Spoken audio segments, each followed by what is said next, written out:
Halo, selamat malam. Selamat datang kembali di Gloomy Stories bersama saya, Right, host sekaligus narator di channel ini.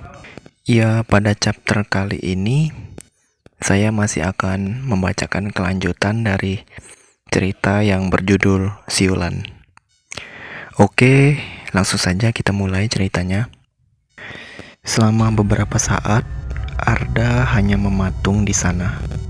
Ingin sekali ia mengalihkan pandangan atau berteriak sekencang-kencangnya, namun tidak bisa. Ia baru tersadar ketika Andra menarik keras pergelangan tangannya sambil meneriakkan namanya. Mereka langsung lari terbirit-birit, bahkan hampir terpeleset di tangga. Sialnya lagi, begitu sampai di depan pintu belakang, pintu tersebut terkunci dari dalam.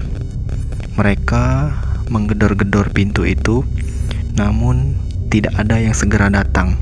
Sementara ketika Arda menoleh kembali ke arah tangga, makhluk itu ternyata mendekat ke arah mereka dengan kecepatan layaknya orang yang sedang berjalan cepat.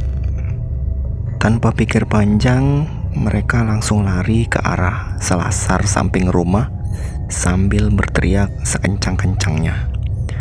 Ketika itu, pintu belakang langsung terbuka. Beberapa saat kemudian, keadaan sekitar mereka mulai ramai karena semua penghuni kos-kosan berhamburan keluar. Mereka berdua dihujani pertanyaan-pertanyaan seperti kenapa, ada apa, dan lain-lain sebagainya. Karena masih syok berat, Arda hanya berjalan melewati orang-orang yang berdiri menghalangi pintu belakang tanpa menjawab apapun. Sedangkan Andra beralibi kalau mereka tadi hanya bertengkar. Setelah itu, ia masuk menyusul Arda. Mereka masuk ke kamar dan mengunci pintunya.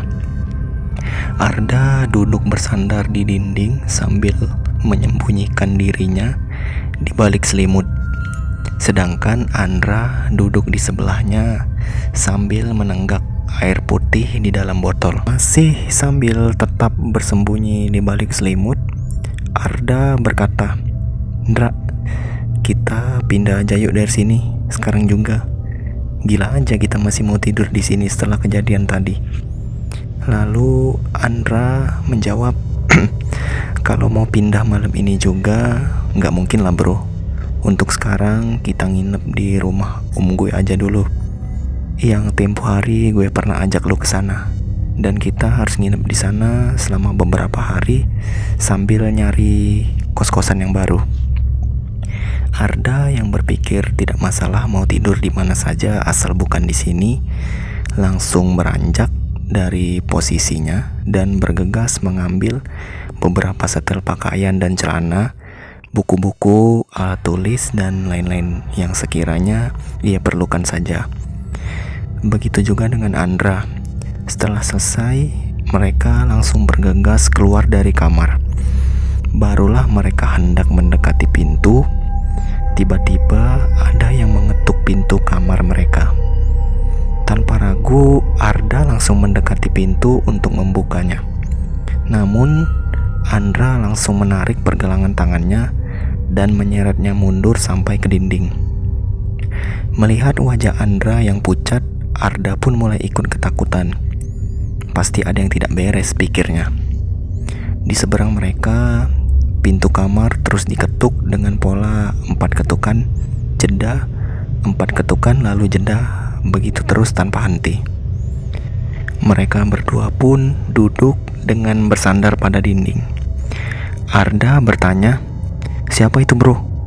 Lalu Andra menjawab, "Gue gak tahu.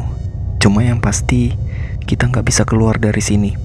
Di luar sana ada banyak banget. Kita udah dikepung sekarang." Ketukan di pintu berhenti. Setelah jeda hening yang cukup lama, kali ini mereka berdua dikejutkan oleh gedoran yang sangat kuat di pintu, dan kali ini tanpa jeda. Andra mulai melantunkan ayat-ayat suci dengan mulutnya yang gemetar ketakutan. Arda pun mengikutinya. Tiba-tiba terdengar suara yang sangat keras yang membuat mereka terlonjak kaget. Itu adalah suara letupan senjata api, seperti di malam waktu itu. Lalu setelah itu hening kembali. Namun mereka masih tetap merapalkan ayat-ayat suci tanpa henti. Tak berselang waktu lama, mereka kembali diteror. Kali ini mereka mendengar suara tangisan bayi dari balik pintu kamar mereka.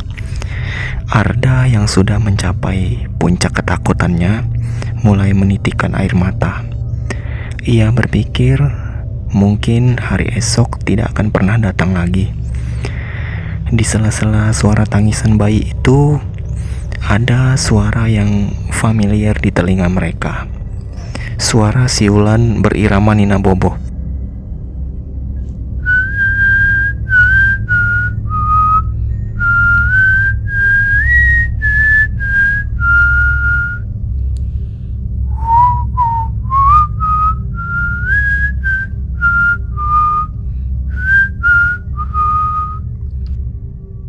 Suara tangisan bayi itu perlahan mulai memelan hingga akhirnya berhenti, digantikan oleh suara siulan tersebut.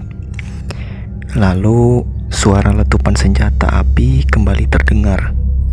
Hening, suara tangisan bayi, lalu suara siulan Nina Bobo lagi, dan kembali ke suara letupan senjata api. Dan begitu terus, suara-suara itu terus berulang dengan urutan demikian. Entah berapa lama teror suara itu berlangsung, yang mereka ingat, mereka kecapean, lalu akhirnya tertidur. Entah memang tertidur atau pingsan. Esoknya mereka bergegas pergi dari sana dengan membawa barang-barang yang sudah mereka kemas semalam. Setelah beberapa hari menginap di rumah pamannya Andra, akhirnya mereka menemukan tempat kos yang baru. Mereka berpamitan dengan ibu kos. Si ibu kos bertanya alasan kenapa mereka pindah. Lalu dengan bohong, Andra menjawab kalau mereka sudah menemukan kos-kosan yang lebih dekat dengan kampus. Si ibu kos mengangguk paham. Namun di mata Andra, ia menduga kalau si ibu kos sebenarnya tahu alasan sebenarnya kenapa mereka pindah. Ya, jadi begitulah ending dari ceritanya. Cerita yang kurang panjang karena hanya perlu 3 chapter.